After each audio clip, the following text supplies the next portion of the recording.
I have a story for y'all today, guys. Never mind Trump losing the election. America's next civil war has already started. This is how it will end. So, guys, you remember what happened 4 years ago. The narrative that they had spun about what happened on January 6th. We know the truth, but that side just kept on spinning the narrative. We know that Trump's going to win this election. They will possibly try to cheat, and spin another narrative to rile up their side. So let's hear what this guy has to say about what's going to happen. As a new poll shows that more than a quarter of Americans believe civil war could break out after this year's presidential election. The signs that the next one has already started are everywhere, says Stephen Marche, whose book charts what could happen next. The author tells Alex Hannaford why Trump is a symptom, not a cause, and how the nation can avoid another violent showdown. When Stephen March began writing a book that imagined a future civil war in the United States of America, he repeatedly found himself having to throw out large chunks of text because the very things he conjured on the page suddenly started happening in real life. Sheriffs across the country refusing to obey federal law, white power groups getting their hands on nuclear materials, that's a lie. March soon realized that the Civil War he was predicting had in a way already begun. There is something in the air, in the streets, and even on our screens in the form of Alex Garland's recent film, Civil War, which imagines this dystopian future that the American presidency has become a dictatorship and rebels descend on the White House, and with the new poll in the Times showing that now more than a quarter of American adults believe that civil war could break out after this year's presidential election. It feels like Garland's imagined future could be closer than we think. March's March says that when the first Civil War happened in the 1860s, very few people in America saw it coming, even when the first battle began at Fort Sumter near Charleston, South Carolina. There's a quote near the beginning of his book, The Next Civil War, Dispatches from the American Future, from a retired colonel who says that a new civil war would not be like the first one, with armies maneuvering on the battlefield. I think will be very much a free for all. He said, neighbor on neighbor based on beliefs and skin color and religion, and it would be horrific. It's not going to be like that. March, who is a Canadian and lives with his wife and children in Toronto, says that if you look at the U.S. today, it really is not too bad to imagine. There are more guns than people. One out of every 11 presidents have been assassinated. In his book, March writes that it's not surprising that the U.S. Secret Service spends $1 million a day on keeping the president alive. He details the unrest around the Black Lives Matter movement, anti-government extremists, boogaloo boys arming themselves to the teeth, and small communities in Pacific Northwest sealing themselves off in communities claiming they don't recognize the law. He describes the states like Texas fighting the federal government over laws governing America's southwestern border, and so-called lone wolf terrorists like Dylan Roof, who killed non-black churchgoers in Charleston, South Carolina in 2015. That's what chaos looks like, March says, and so a new civil war is the sort of thing we already seen, only much more continuous and much more unstoppable.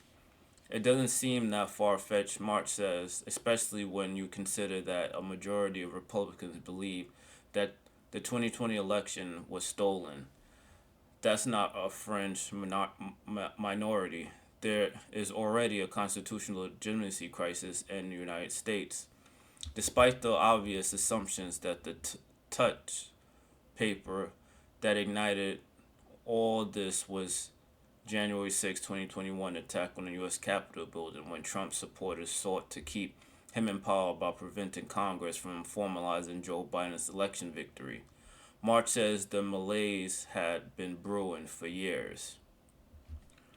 When talked to legal and political experts, the date that kept coming up was 2008, he said, because the housing crisis that year was where you started to fundamentally see the real death of the middle class and the end of the notion that every generation was going to do better than the generation that came before it. You had things like the surge in Iraq and the end of this moment where America could pretend to be the beneficiary policeman of the world. Trump is very much a symptom, not a cause, March continues. Underlying problems in the United States are huge inequities, a massive decline of trust in the legal system, a hyperpartisan duopoly between the two political parties, which creates election victories rather than plans for the future, and also a decrepit and dysfunctional constitution that nonetheless worship as a religious document, even though it doesn't really apply to 21st century, which is a lie.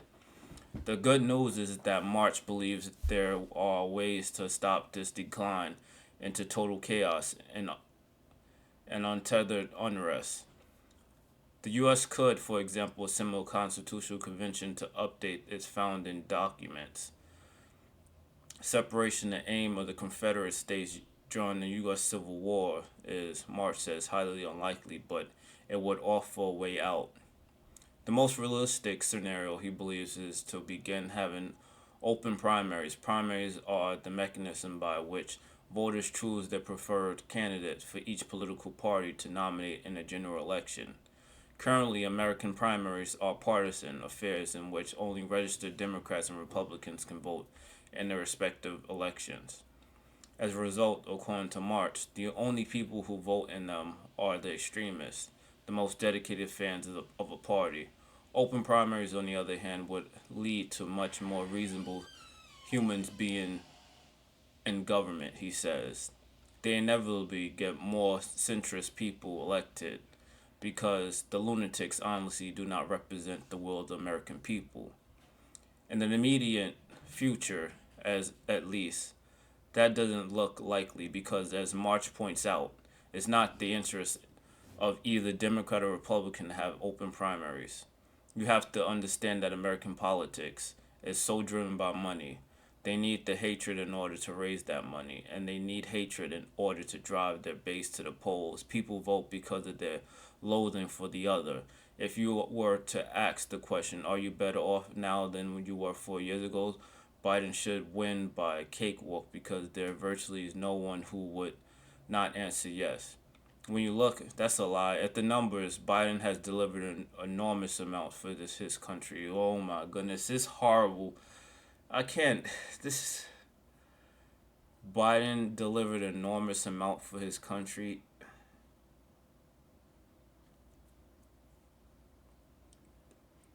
It got so bad. It's so bad for people. It's so bad. But America has entered a post-policy phase. People aren't thinking in terms of policy at all. They're thinking, my God, I hate Donald Trump or Biden is a piece of bleep. We entered two wars, Ukraine and this Israel stuff. What did Joe Biden do? Just get us into more wars and just been giving money to the migrants and to the Ukraine and Israel.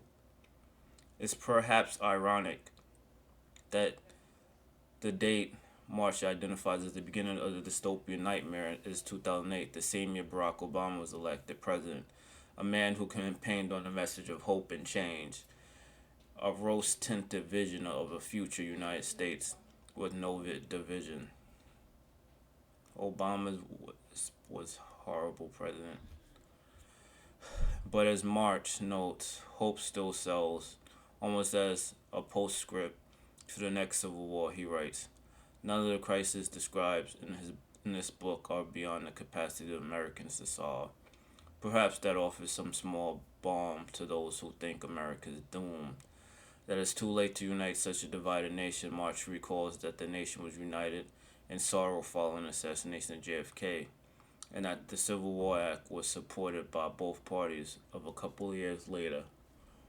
It's hard to see that kind of unity emerging anytime soon, but if it could happen, then it could happen in the future. It's just a question of when.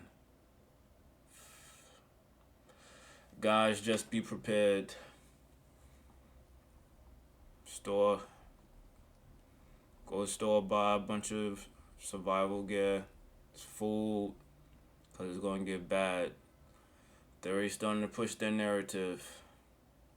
I know this story is not about crypto, but whatever happens after this election is going to affect what happens with crypto as well. So guys, that's it. Thanks you for watching this video, and have a blessed day.